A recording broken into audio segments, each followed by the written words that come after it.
Welcome to What a Creep, the show with Marc O'Donoghue and Sonia Mansfield, talking about creeps from the past to the present. This is your quick guide to the biggest creeps, jerks, assholes, and losers, the best of the worst. From two nice ladies who want the world to be a little less creepy.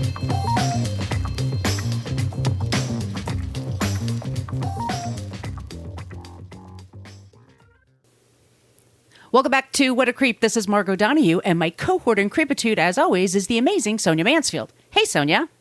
Hello, my friend. Hello, my friend. We are the podcast that talks about creeps from the past to the present. We're talking about a famous TV show in the aughts, back in the 2000s. I think it's going to celebrate its 20th anniversary this year. It has to be because it started in 2004. I'm feeling old. But if you're new to the show, just so you know, every episode we end it with someone who's a non-creep, so you leave feeling Correct. a little more elevated about the world, so you're not all depressed and all bummed out. It's amazing we're doing anything, by the way, because Taylor Swift dropped a new album, and we're busy. We've been like paying attention to it all day, but we are here for you. You can find us on social media. We are on Facebook. We do have a basic Facebook page, but that's where people go to complain about our language. We use salty language in this program, so you mind your kids. You figure it out. It's not on us. Fuck yeah. We're much more interactive in our private Facebook group. You do have to ask to join and just promise not to be a shithead. And we just hang out there and talk about creeps in the news and pop news and all kinds of fun stuff. So come and hang out there. Best group on Facebook. It's the only reason I go there. She's not kidding, y'all. We are on Twitter at CreepPod because somebody had What a Creep for 10 years and then never used it. Great. We're on What a Creep podcast for Threads, Instagram, and Blue Sky. Also, we have an old-timey email, whatacreeppodcast@gmail.com. If you would like some stickers, please send us your address and we will drop them in the mail for you wherever you are on the planet of Earth. Also, because we're always looking for suggestions for creeps and for non-creeps. So just keep that in mind as you're listening to the show today. Sonia, do you want to hear from you? We do. Love hearing from you. We really do. Yeah. Do you want to tell them about the website? Yeah, go to whatacreeppodcast.com and it's everything you want to know about the show, but we're afraid to ask, but you shouldn't be afraid to ask. In each of our episode links, you can open it up. It's a blog post and we link to all of our show notes.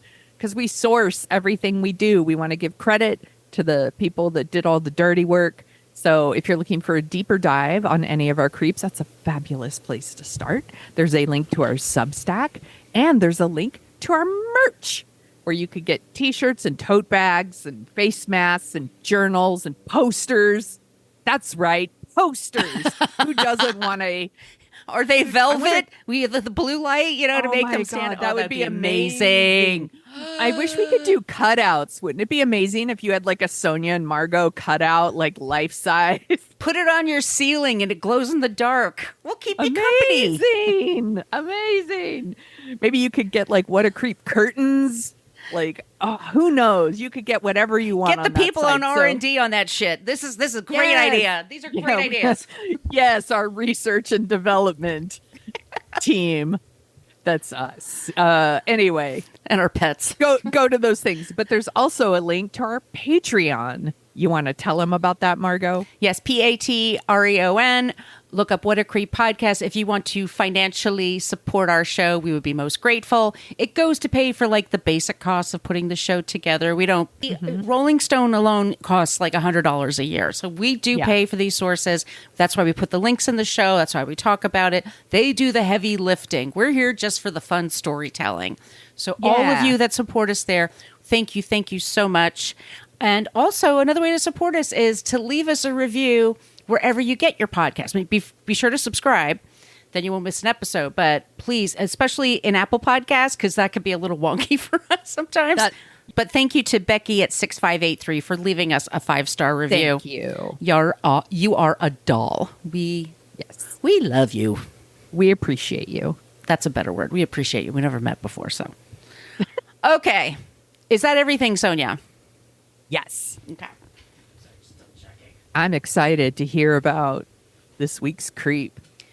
The reason I brought this up is because you and I love to talk about this topic, but bad bossing, bad people, bad managers, Yes. work experiences that just suck.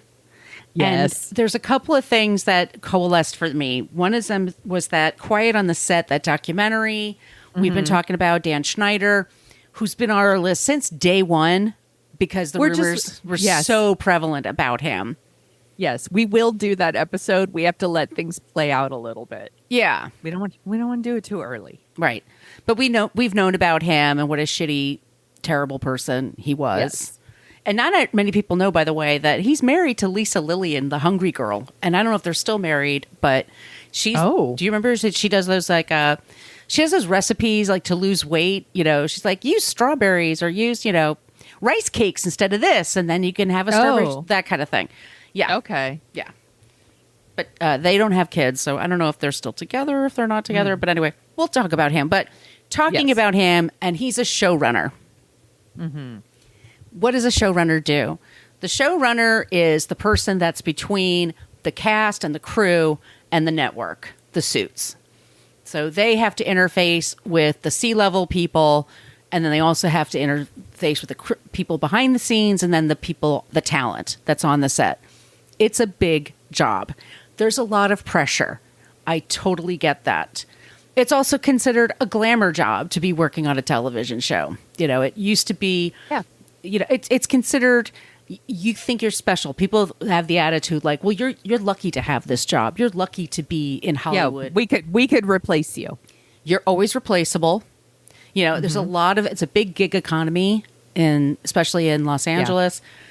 And it's tough. I mean, if I love television. I love to watch things. I appreciate that work, but I also appreciate people who know how to lead other people. And I wanted to talk about this about Desperate Housewives, and this is the way I got in there. Is like one of our listeners on Patreon recommended that I listen to an episode of Juicy Scoop with Heather McDonald. She's a comedian. She talks a lot about reality television and pop culture. And she had on her show Christy Stratton, who's a writer. She was one of the women featured in Quiet on the Set that Dan Schneider harassed and treated like dog shit. She was on Heather's show, and she went much more into detail about just working with him and just the verbal abuse, just the nightmare circumstances that for him was just a goof. And that basically his personality was, I was always a loser and now I'm in charge. So now I get to know what it feels like. And people are going to tremble when they're around me. And when I'm upset, I'll scream.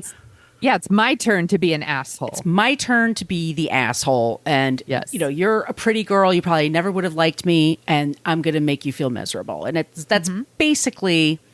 And the two of them talked about... They both had worked for writers on shows. And they were talking about how they're both Gen X women. And you and I are Gen X women. Yes. Ha ha ha. We're not millennials. Not to shock you all. But they were talking about, especially when it came to work, we didn't have the examples of how to defend ourselves or stick up for ourselves. It was much like, oh, they're hiring women now, so go get a job. And there's this incredible lack of confidence and insecurity that... Yeah. I think I feel like, I'm sure this isn't true, but almost every Gen X woman I know struggles with imposter syndrome. Yes. And there was also this idea of you had to be just one of the guys. Yep. You had to be a cool girl. That's why the speech in Gone Girl that everyone freaks out about, this was pushed on Gen X women. Yes. We felt that speech in our fucking bones because that's how you were supposed to be. You wanted to be a cool girl. You didn't want to be someone that the guys were like, well, she's too sensitive or she's this, or you wanted to be fucking cool, man. Right. Yeah. Right.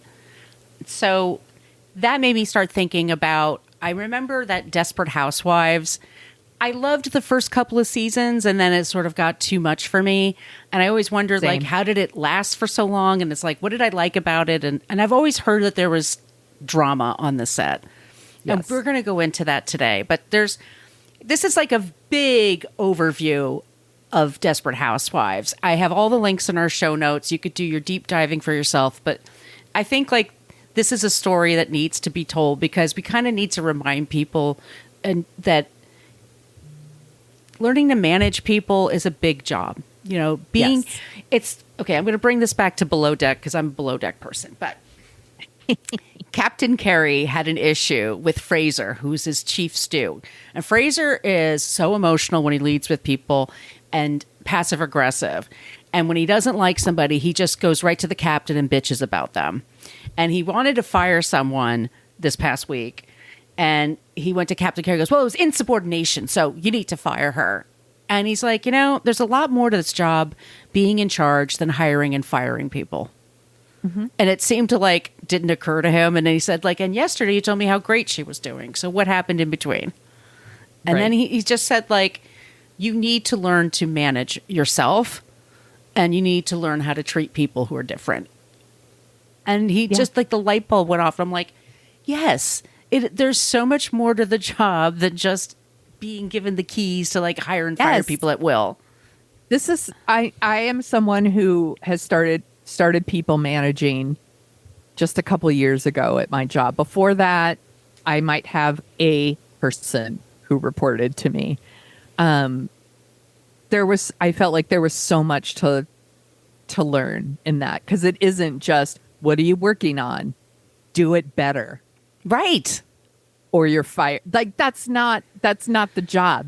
It's also coaching and also just like understanding, like, you know, figuring out what people are good at and like leaning into that and pushing people in the right direction. I'm always thinking of their careers too. Like, where do they want to go? You know, what are their values? I mean, people on my team did a value assessment because then I can, I know like, hey, being included is super important to this person. Right. So then when they're left out of meetings, I know why they get so upset, you know, shit like that. Like, I'm always thinking about this stuff. It's not just you're fired or bring me a Diet Coke now. Or the people that I've had bosses that are like, I remember at one job, I had to write items, like celebrity items for the tabloids. I know. And it was such a big deal at Dan Clora's, like to get into page 6 or something like that. I remember having to write the item and I bring it to my boss and she would just shake her head and go, nah, it's not grabbing me. Do it again.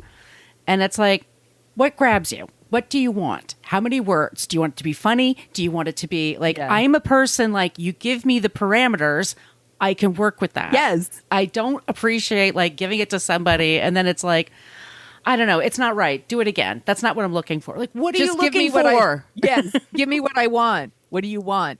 Specificity. I want what I want. Right. Now, I just know what I don't want. Like, no, that's not enough.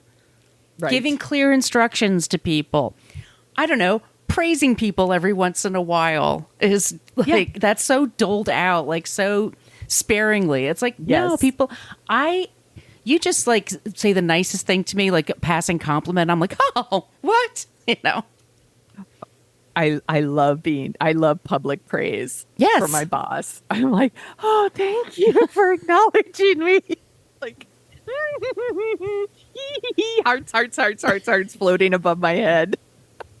So we're going to kind of talk about somebody who has an issue with that. And this is like an issue with a lot of showrunners is like they become egotistical. They have their own fiefdoms. Mm-hmm. They can do and say what they want. So this is Desperate Housewives. Desperate Housewives was a famous American TV series from 2004 to 2012. I cannot believe it lasted that long. I'm surprised it lasted that long, but there you go. There you go. Set in Wisteria Lane, a seemingly perfect suburb. By the way, this was worldwide a huge phenomenon. So this is one of the reasons I picked it.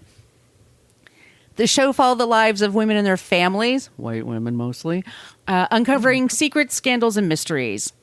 The main characters included Susan Mayer, Lynette Scavo, Bree Vandekamp, Gabrielle Solis, and Edie Britt, each with their own unique storyline involving romance, betrayal, and drama. And murder. Yes, it opens with, a woman that died by suicide. And it was a clever premise because then they had to figure out why she did it and who else was involved. Yes. Like that was our entry into the show. Yes. The biggest drama, however, Sonia, that was behind the scenes accusations. What? Racism, sexism, harassment, workplace abuse, bullying, and general assholery. Assholery. It's a word. Grammarly said so. They worked at the Assaholatorium. Let's dive in, shall we, Sonia? Our Yes. sources for this episode: Vanity Fair, May 2005. Woo! Metro UK, Wikipedia, of course, E! Online, The Daily Beast, Us Weekly, Hollywood Reporter, and a book that I just got with the Libby app. It's available all over, and it's by Patty Lynn, and it's called End Credits: How I Broke Up with Hollywood. Patty Lynn was a writer for Friends. She spent one season on Desperate Housewives. She's worked with Carlton Cuse. She's worked with everybody, and then she's like, fuck this shit. Yeah. Not worth it. All right, so Desperate Housewives is the brainchild of Marc Cherry, who's a very interesting person. Born in 1962, he's from Southern California. In 86, he was on the $100,000 pyramid. Oh, yes. He made I used some money. to watch that. Yeah, I used to watch that. He made $15,000. So he took that money and moved to LA because he dreamed of being a writer. And he arrives there, and then there's a writer's strike. And he had a lot of time where he just wasn't able to find work. And eventually, he broke into the industry by being Dixie Carter's personal assistant. Ms. What? Sugarbaker from Designing Women. Did I Such a tell you good he was show. gay, by the way? Oh, well, this tracks. So this, okay. yeah, this is also just I completely. love Designing Women. It was such a good show. And I loved her character in particular. Did we talk about Les Moonves? I bet we did. Yes, we've done Yeah. a whole episode about him. Fucking creep. Yeah. He describes himself as a somewhat gay conservative Republican, but he left when a certain person Yeah. foot hit the escalator, as he writes it. Okay. He wrote on The Golden Girls and later on The Golden Palace. Yes, they tried to make a spinoff. No, it wasn't very good. It didn't work out, but Golden Girls was funny as shit. It was fantastic. And then he was working for, different places. And then somewhere around 97, 98, he just didn't have work. And so he was just writing, in his apartment, like that bummer lifestyle, a studio apartment, unemployed. You leave once a day to go to the deli. Been there. That's, He should have tried to get on another game show. Press Your Luck or... Oh my God, I loved Press Your Luck. I know. Yeah. But he didn't. He just kept writing and writing, and he came up with this idea for Desperate Housewives. It was a show about these women that live in a cul-de-sac. They're all upper middle class, and they're seemingly perfect, but underneath, everything's a big old mess. Like a Monet. Like underneath it, it's like... Well, and this was, I think David Lynch did it really well with Blue Velvet, where it like opens and it seems very perfect, and it kind of, the camera goes down and you see like this ear, like an ear that's been torn off of a person there. Like there were a lot of these things in the late 80s of like this, because it was like greed is good, right? And like everything was like moving to the suburbs and having all that money and like everything's perfect all the time. And it's like, if you just dug a little deeper, it was not perfect. No, and it's a show that it featured all these women. First of all, it was considered like a big deal because these were women in their 40s. Oh my God, they're practically grandmas. Which is, for the time, was a big deal. I mean, this is Yes. sort of the natural outcome, I say, of like Melrose Place, Beverly Hills, 90210.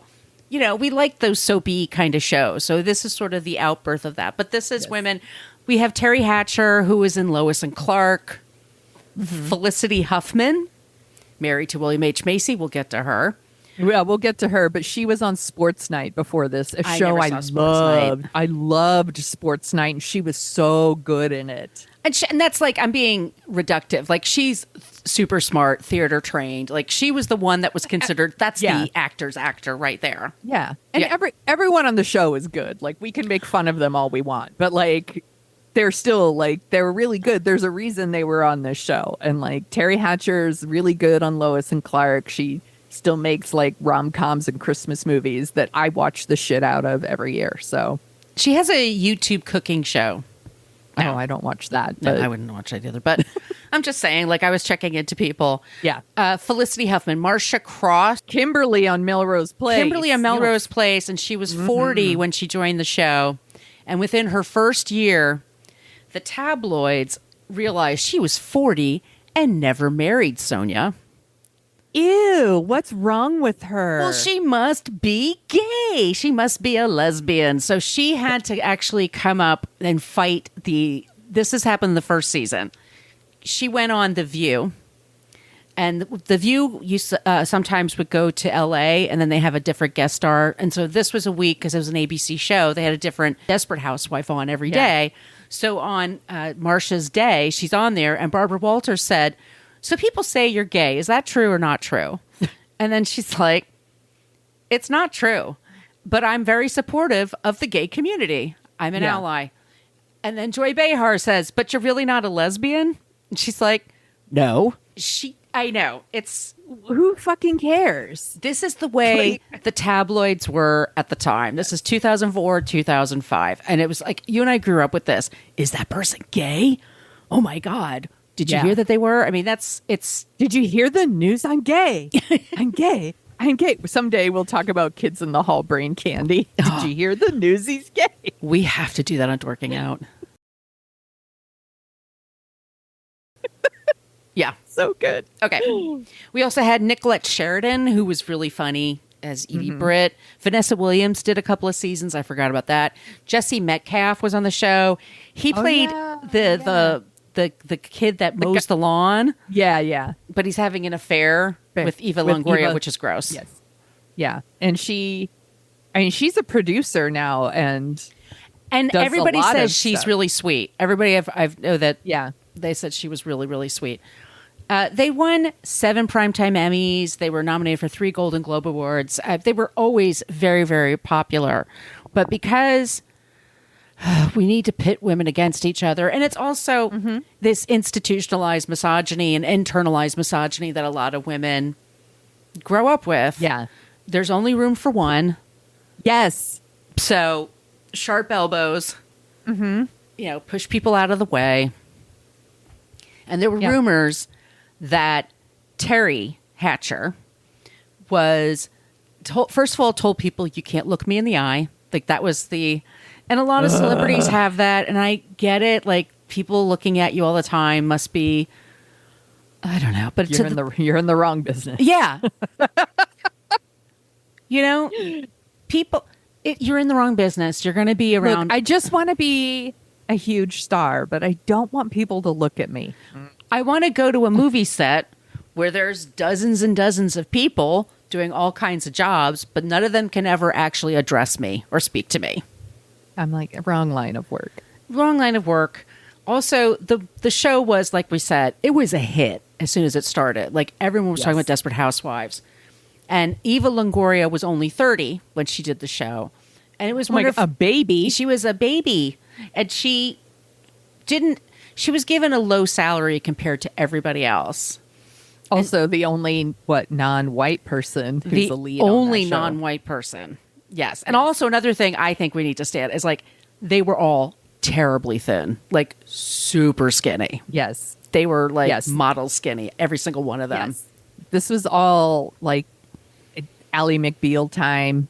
You know, everyone on that show was super, super skinny. That was the style. I mean, all the friends were too on Friends. Like, they were all super, super skinny. So yeah, that was the thing. Right. So that's these, and they're playing women that have like multiple children, and they're in their, it's like, it's kind of an unrealistic standard. But anyway, Felicity Huffman, her agent said to her, I hear about the Friends cast. You know how they got raises? It's collective bargaining. They went to the table and said, each and every one of us, the 6 of us are the show. So you need to pay us the same, and it's going to be this amount, or we're gone. And NBC wisely was like, fine, just pay everybody the same. Then everybody feels good. Everyone feels appreciated. Everyone feels, Hatcher didn't want to do that. She wanted to negotiate completely on her own. So it became competitive over. And then what you hear is, well, we're paying her this much, so we don't have a budget for you. This is the shit that they told. Once again, this show was massively successful. They had money. They had money. The money.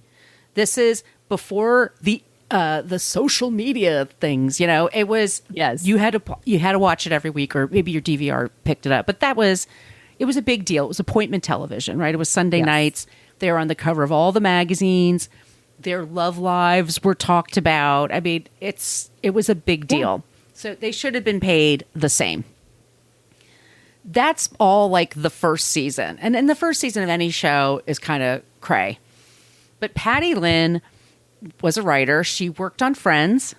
And in her book, she talks about like what it's like to be a writer on a show. And the pressure sounds like it would give me hives. Like it's, we need 10 funny lines. Come in and say them to everybody, like that kind of thing. No, thank you. No. She went from Friends. She went to a thing called Martial Law, which like had Arsenio Hall in there. I'm going to guess this is about a character that's named like Gary Marshall. No, it's Marshall. Marshall. It's Martial. That's how you spell it. Oh. So it's a guy that's it's an Asian actor who's really good at. Oh, I actually remember this show now. And there was like the Asian lead who totally knows kung fu fighting, and Arsenio Hall was his partner. Yeah. If I remember. Yes. Okay. I remember this. On her first day, and you should get her book because I'm not going to give away everything, but on her first day, Carlton Cuse, who's from Lost, like I think you've heard of him. He made and he has his own shittery that we'll talk about one day. Mm-hmm. He brings her to the office and says, hey, it's her first day. Nervous. What do I do? Where do I sit? Who's going to be my friend? Where do we get lunch? Shit like that. Yeah. And he says to her, here's this script. I want you to go to your desk and I want you to tell me what's wrong with it. And then you and I are going to talk to the writer about what he did wrong in this script. She's, by the way, Asian American. She Taiwanese parents. So she's like, okay, I guess I got to do what I got to do. He pulls them into a meeting together and he has her read out loud all the things this guy did wrong. And this guy was like twice her age and been doing television forever. And it just was a shitty position for the both of them. So, yeah. Nobody wins in this situation. Yeah. Everyone sucks here. It doesn't work. But that's like the kind of shit she had to put up with. So she was only on that show for a year. And then she went to do, and she joins Desperate Housewives. The Real Housewives of Orange County happens like 2008, 2009. Yes. But she reads the script and her agent says, there's this pilot going around and everyone's freaking out about it by this guy named Marc Cherry. And Marc Cherry hadn't worked in 3 years once again. But he came up with this amazing idea. And she read it and she goes, oh my God, I want this. So she goes and she interviews and she gets the job. She is the one person of color, ethnic person there, the only one. Large writer's room, and Mark's in charge, and he's never run a room before. And he hadn't worked in 3 years. He was a little salty about that because he thought he was super clever and everything. And she quickly finds out, all the writers quickly find out, he has no idea what the fuck he's doing. He has no idea what's going to happen with the season. Once again, it opens with a mystery, and a pretty intense one. Yes. He doesn't know how it's going to go. He doesn't know how to structure a season. He doesn't know how to structure multiple storylines. He's also one of those people, like, he tells people, fix this, and they come back like, this is not what I want. Do it again. So many shows did this. Yes. Well, they still do it, but like Lost in particular was one where it was nothing but fucking mysteries and questions in that first season, and they had no idea where it was going. And I'm like, what the fuck are you doing?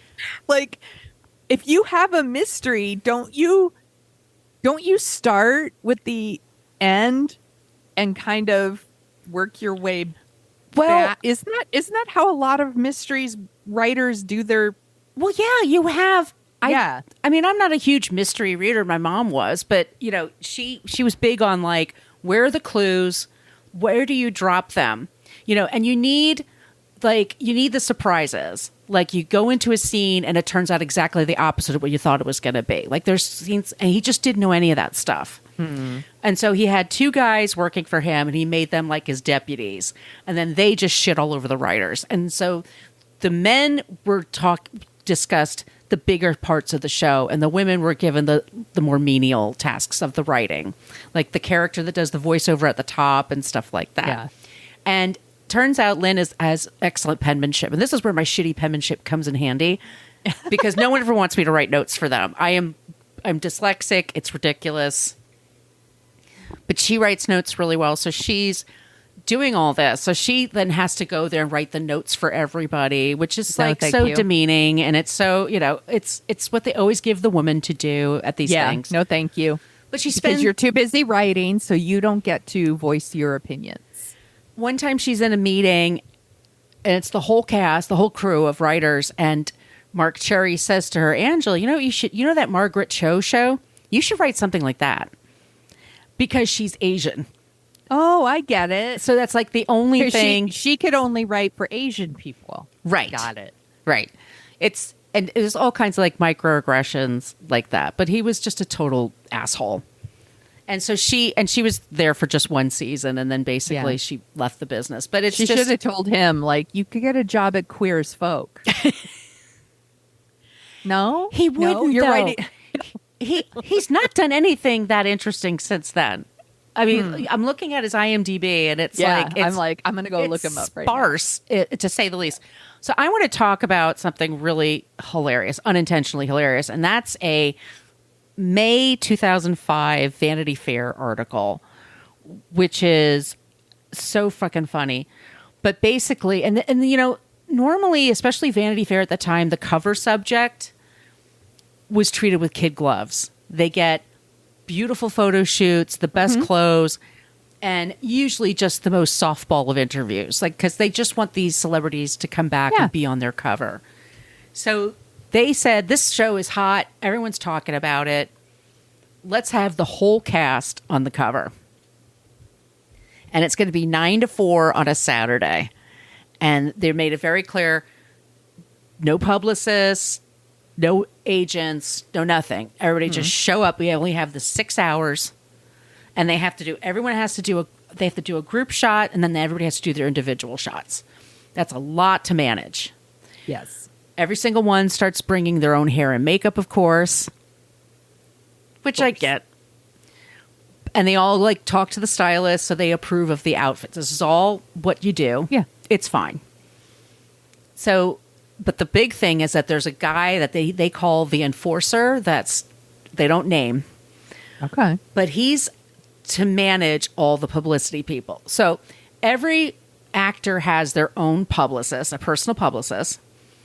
The Desperate Housewives have a PR firm. ABC Television has a PR firm. Disney, which owns ABC, has a public relations department. And they purposely said, we don't want 1,000 publicists walking around negating things and questioning everything. We've got 6 hours. You know, it's a Saturday, take the weekend off. Not only do they all show up, but this enforcer guy is made the leader for all of them. So if anybody has to bitch about something, they go to him, and then he screams and yells, and he basically like bursts, bubble, just freaking out.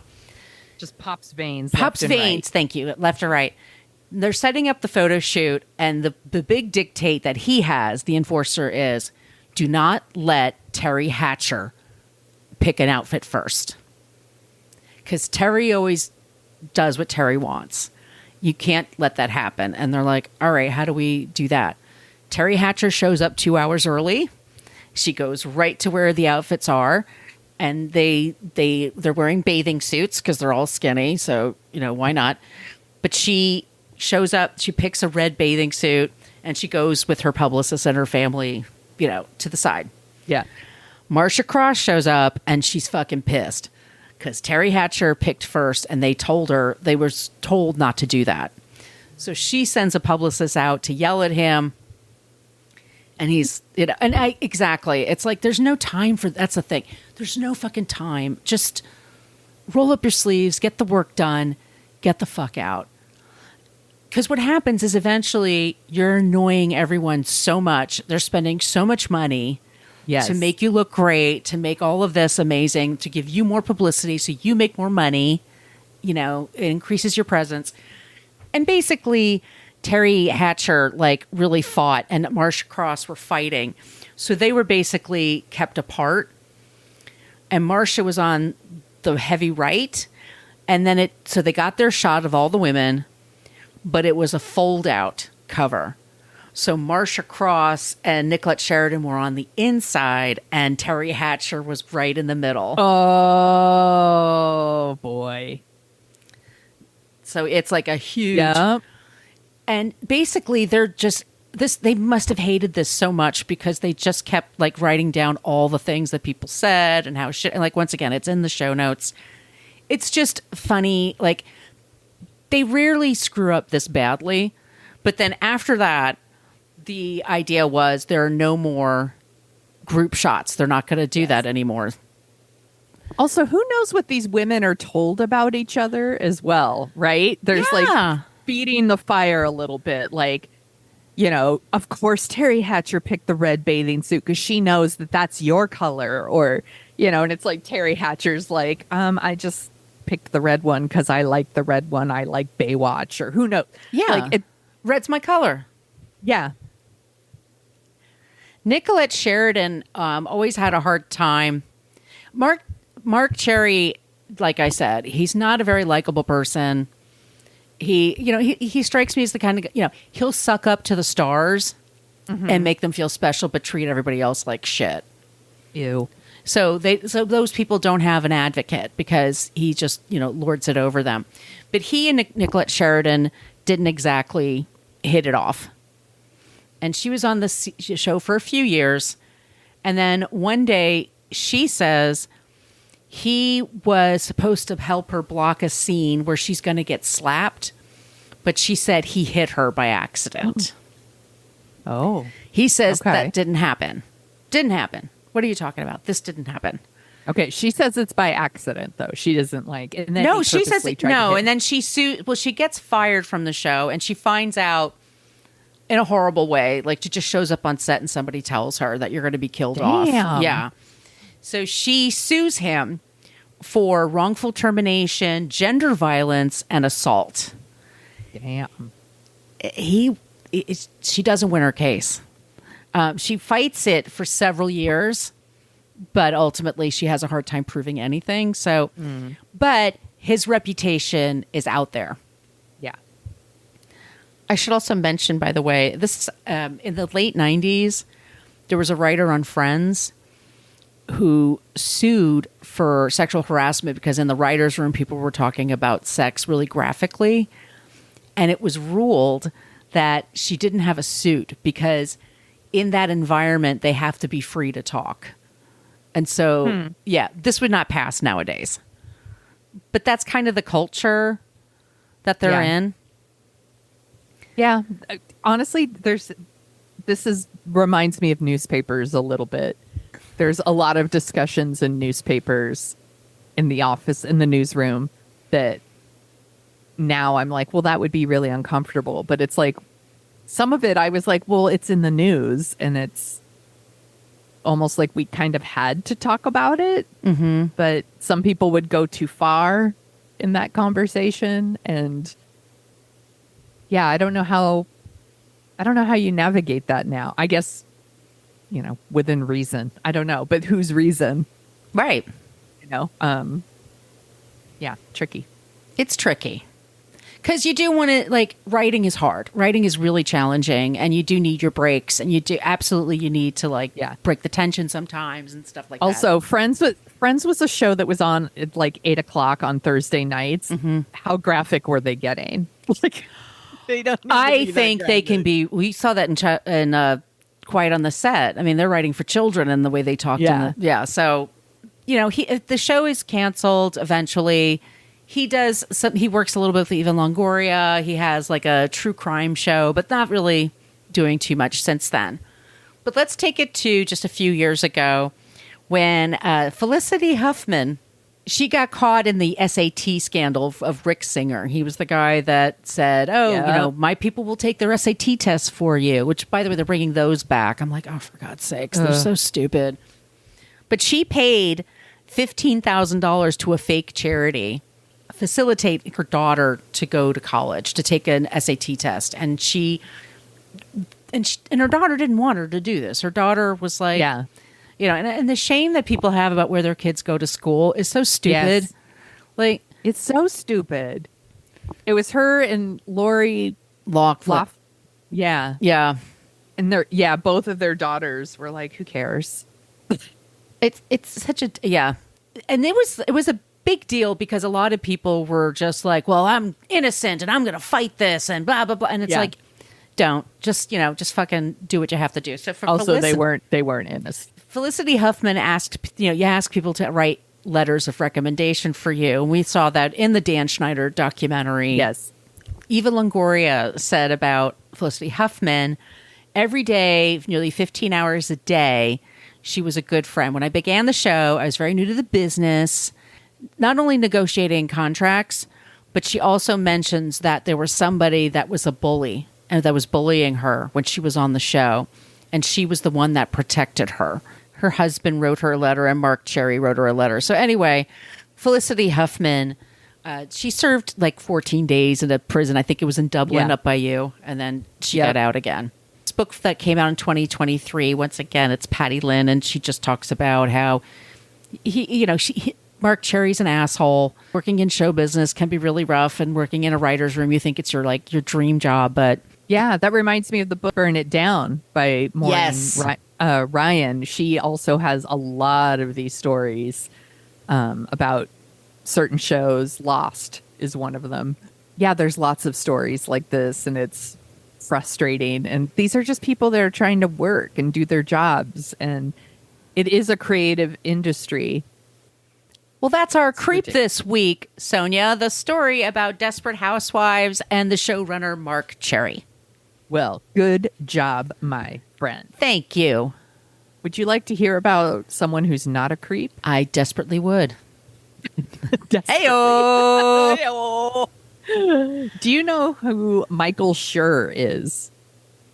No. Okay. He's a TV producer, a writer, director, actor. He's a showrunner. He with Greg Daniels, co-created and produced The Office, the American version of The Office. I've heard of it. He did Parks and Recreation, one of my all-time favorites. He also did The Good Place, which I love, and Brooklyn Nine-Nine. Yep. And he was the producer on Master of None. And when he was on The Office, he also played Moses, which is Dwight's brother who lives on the beet farm.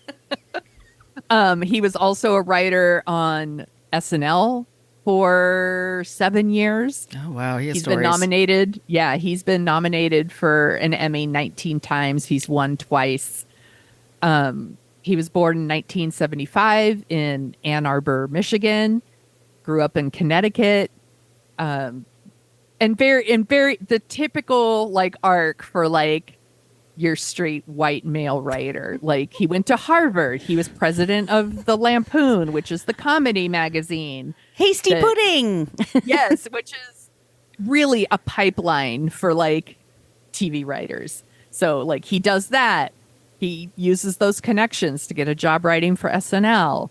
He then gets hired as a writer on The Office that then leads to co-creating Parks and Rec and Brooklyn Nine-Nine and The Good Place. He also produced The Comeback with Lisa Kudrow, which is beloved. People love that show. And more recently, he is an executive producer of Hacks, which I love, with Gene Smart. Oh, yes, Hacks. I thought you said Packs. Yeah, Hacks. I'm like, no, what's Hacks? Hack. And one of the reasons I picked him was because if you watch those shows, you know, first of all, that they have like a really diverse cast, which is great. But it's also a very diverse writer's room.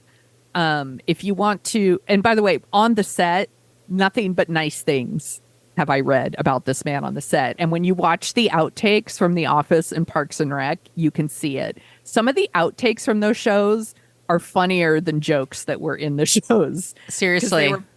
They were very comfortable with like giving people room to like improv and try different things. And that comes from him. He's very much, he believes in the power of collaboration. Yes. And allowing team members to contribute their ideas and expertise, finding what they're good at and leaning into it, which is why if you watch the first season of The Office or the first season of Parks and Rec, I think most people will tell you those are not their best seasons. And it's because by the second season, he has figured out what people are good at. Yeah. Like Leslie Knope takes off in second season. Ron Swanson takes, like, all the actors, like The Office is the same. It's like he found people who were like working on the set that were like, they're great, and put them on the show. Like, he's very good at that. And all of these shows too are like, have a little bit of that like cringe comedy that can make people very uncomfortable. But the shows are never mean spirited. Which is another thing I really, really like about those shows. But I wanted to talk a little bit about his writer's room. So on The Office, he, you know, people who worked under him include Mindy Kaling and BJ Novak. When he was on The Good Place, Cord Jefferson was one of his writers. Cord Jefferson just won an Oscar for American Fiction. Holy crap. And went on he was also one of the writers of Masters of None, which, say what you will about Aziz Ansari, but like that show was really, really good. It was a great show. Yeah. Yeah. Alan Yang, who also went on to co-create Masters of None, he worked for Michael Schur. Masters of None, by the way, has won a Peabody Award. It's won Emmy Awards. It's won awards for writing and comedy series. Katie Dippold, she was a writer for Michael Schur. She wrote the Sandra Bullock, Melissa McCarthy comedy The Heat. She also wrote the 2016 Ghostbusters, which, say what you will, I think there were some funny parts in there. Another writer for him was Isha Muhar, and she went on to produce Hacks. Vanessa Ramos, she was a writer for Brooklyn Nine-Nine. She now she wrote for Superstore. She wrote for a show called Blockbuster. He's just known for like supporting and empowering aspiring television writers from you know, different backgrounds. Another thing I love about him is he's really into baseball, and he has written before for SB Nation under a name called Ken Tremendous. That's the name. And then that's his Twitter handle. And he mainly tweets out stuff about baseball, but I'm like super fucking into it. So I'm like, I appreciate his jokes. He also wrote a book called How to Be Perfect: The Correct Answer to Every Moral Question. And it's supposed to be funny, obviously. And it's got all these endorsements from like Steve Carell and Amy Poehler and Ted Danson, you know, and it has all these questions. It's like, should I punch my friend in the face for no reason? And then there's like stuff about the trolley problem, which is one of those things that people love. They talk about this all the time on The Good Place. If you watch The Good Place, the idea of the trolley problem. And he calls it, should I let this runway trolley I'm driving kill 5 people, or should I pull a lever and deliberately kill one different person? That's what he calls it. And by the way, he donated all the money from that book to like other charities and nonprofits. Aww. Like, yeah. And one of the reasons I wanted to pick it, also during the pandemic, he arranged for Parks and Rec to do their like pandemic episode. He like reunited the whole show. I don't know if you watched it. It was like a live thing. There were Do you remember so this? many of those during the pandemic, but but they were raised fun. They raised $3 million for like food banks. He was on the Writers Guild of America negotiating committee during the strike. But here's one of the main reasons I picked him. Is he said that he was working on, I want to say it was on Parks and Rec, and they were working on an episode in the first season, and the scripts ran behind, and they didn't get it finished on time. And because of that, everyone who was working on like wardrobe and set and all this, they all had to work over the weekend. Oh, and man. he came in, and he didn't know this. Like, he wasn't thinking about it. And he came into work on Monday, and he's like, and I realized everyone had worked all weekend because I didn't do my job well, and they had to work the weekend. And he's like, I don't want this anymore. And he said, I finally understand what the job of a showrunner truly is. And the job of a showrunner is to ensure that nobody ever has to work on the weekends like that. If you want to boil down the job to one sentence, it's to make sure that nobody gets to work on the weekend. Because if you do your job correctly and you organize your time properly, you ought to be able to create scripts that are good enough and close enough to what will actually be shot to give enough time for everyone on the crew and every department the time to prepare and to have a weekend. It's because that's a human thing that we need. So I didn't get to this, but Marc Cherry, part of the problem in her first season with Patty Lynn worked on, he missed every deadline, like by a country mile. And she was like, how are you the one in charge? Because people would be sitting around 8 hours all day, nothing to do, twiddling their thumbs because he was on set hanging out with Terry Hatcher. And then he would come in and then give them stuff. And he purposely wanted people that were single and didn't have kids because he didn't want anybody who has a life, which is bullshit. This is still something that happens. And I talk to people that I manage too about this. I'm like, you don't have to have children to have boundaries. Mm-hmm. Like, I have a hard cutoff because of my kid. That doesn't mean that someone who reports to me who doesn't have a kid doesn't have a hard cutoff. It's not her job to work late at night because you're poor planning. And that is one of those things that he apparently strongly believes in. There's a ton of articles out there, like the oral history of like working in the writer's room of The Office and The Good Place and Parks and Rec. And it's everything I read was like delightful. I'm like, really cool. And like the same thing about Greg Daniels, who worked on a lot of these shows with him. And if you watch those shows, and I've watched The Office, Parks and Rec is one of my all-time favorites. Same. I'm currently watching Brooklyn Nine-Nine right now because of Andre Braugher, and I miss later seasons. Those shows are really fucking funny, and they're not mean-spirited. I'm super impressed. That's a great choice, Sonia. Thank you. No, that's awesome. That is rad. That's the show. That's the show. That's it, guys. That's what we do. You know what else we do? If you like the sound of our voices, we have a podcast where we talk about movies. It's called Dorking Out. What are we going to be dorking out about next, Sonia? I'm picking out a thermos for you. We're going to be talking about The Jerk. This is a request from many listeners.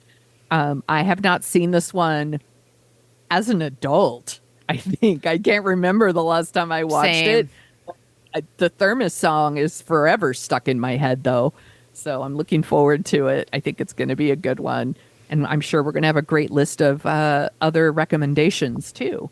Absolutely. And our current episode is Heather's, by the way. And that's a really fun one. So fun. If you have suggestions for creeps and or non-creeps, all those places I listed at the top of the show, reach out to us. We love it when you use the Annie Potts gift. We got one from Ghostbusters, speaking of Ghostbusters. Or just pick something clever on your own.